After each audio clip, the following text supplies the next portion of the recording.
تعالوا النهارده اقول لكم انا ازاي بعمل شوربه العدس باللون والقوام اللي انتوا شايفينه قدامكم ده. هقول لكم عليها بجد هتطلع معاكم ولا غلطه. انا عارفه ان كلكم اكيد اساتذه فيها، بس تعالوا اوريكم ازاي انا بعملها وبتطلع معايا بالشكل ده. عندي جزرتين حجم متوسط بقطعهم مكعبات، مش هيفرق الحجم قوي معانا لان كده كده احنا بنرجع نضرب كل ده في الاخر. اختاروا اصغر بطاطساية عندكم، لان البطاطس لما بتبقى كبيره او بتزيد بتخلي قوام الشوربه يبقى سميك. فانا بما اني عامله كميه كبيره شويه فالبطاطسايه دي حجمها معقول.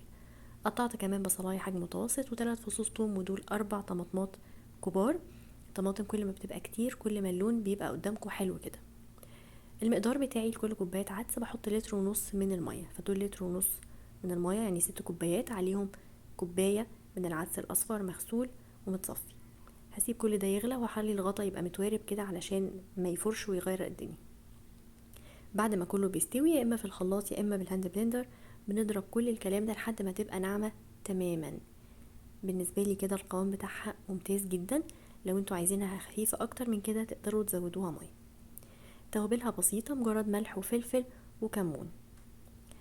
هحط لها كمان طشه بتبقى حلوه جدا، معلقه كبيره من السمنه، حطيت فيها 3 فصوص من الثوم يا دوب ريحتهم طلعت ونزلت بيهم على الشوربه. كده هي خلاص اتعملت، بس في تريكه كمان لما بتتعمل بتبقى حلوه قوي معاها.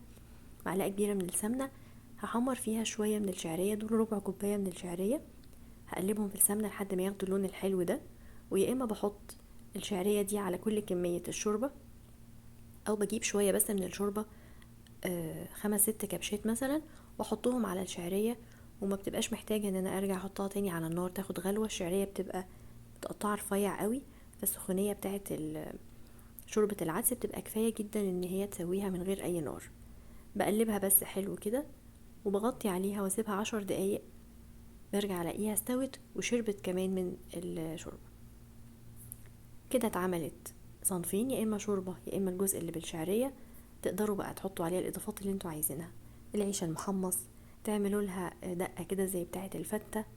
بجد في كل الاحوال ما تتفوتش.